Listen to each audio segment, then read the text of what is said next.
তারপরে 4 তারিখে কিভাবে কি করে আমাদের জিত হাসিল করতে হলো মিথ্যে বলে হাসানো হচ্ছে, সত্যি বলে কাঁদানোটাই বেটার।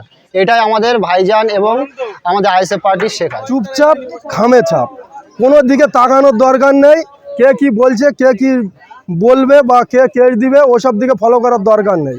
ওগুলো শুধু ভয় দেখানো ছাড়া আদার্স কিছু নেই। আজকে আমাদের ভোগালী 2 অঞ্চল অন্তর্গত 170 নম্বর বুথে আমাদের গ্রামে বিগতদিন বলেছিল যে কাঁটাডাঙ্গায় আইএসএফ বলে কিছু নেই। তো আজকে দেখো, আমরা কোনো মিটিং বা মিছিল করে মানুষকে ডেকে নিয়ে আসিনি যে এসো খাবে। আজকে আমাদের পুরো গ্রামবাসী, আমাদের যে 270 জনা সদস্য আছে আইএসএফে, তারা কম বেশি কিছু কিছু টাকা দিয়ে আজকে আমরা এই খাওয়ার আয়োজন করেছি। দেখো মানুষের ভিড় বা ঢল নেমেছে, তারা কত আনন্দ খুশিতে খাচ্ছে।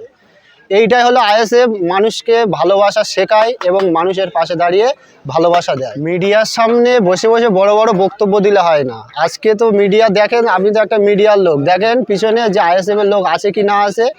আমরা সবসময় খাতা কলমে প্রমাণ করি। আমরা ওই মিডিয়ার সামনে 2-4 কথা বলে আমরা ওইসব আমাদের পছন্দ না। আমাদের কাছে কথা হলো মিথ্যে বলে হাসানো হচ্ছে, সত্যি বলে কাঁদানোটাই বেটার। এটাই আমাদের ভাইজান এবং আমাদের আইএসএফ পার্টির শেখায়। লড়াই বলতে কি, বিগত দিনে যে লোকসভা ভোটটা হবে আশা করি টিএমসি শূন্য হয়ে যাবে, সেইভাবে আমার প্রস্তুতি নিচ্ছি। সেটা গণতান্ত্রিক প্রক্রিয়া আইএসএফ এর ছেলেরা বুঝে নেবে। এজেন্ট বসবে কি করবে সেটা আইএসএফ এর ছেলেরা গণতান্ত্রিক প্রক্রিয়া বুঝে নেবে। আমার নাম আলমগীর হোসেন, আমি এই বুথের সভাপতি।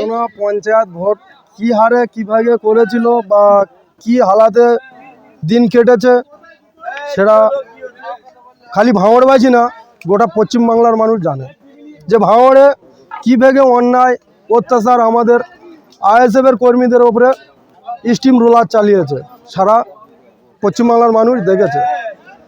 সেই এতে আজকে সেই পজিশান থেকে উঠে আজকে একটা ভালো জায়গায় পজিশানে আমরা ফের আগের মতন শান্তির জায়গায় এসে দাঁড়িয়েছি।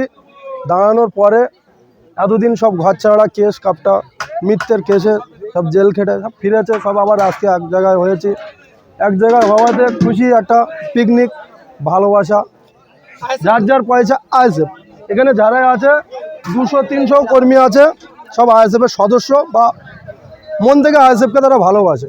তাদের নিজেদের গাড়ির পয়সা, কেউ যে যেরকম ব্যক্তি নিজের গাড়ির থেকে সে সেরকম অর্থ দিয়ে আজকের এই অনুষ্ঠান।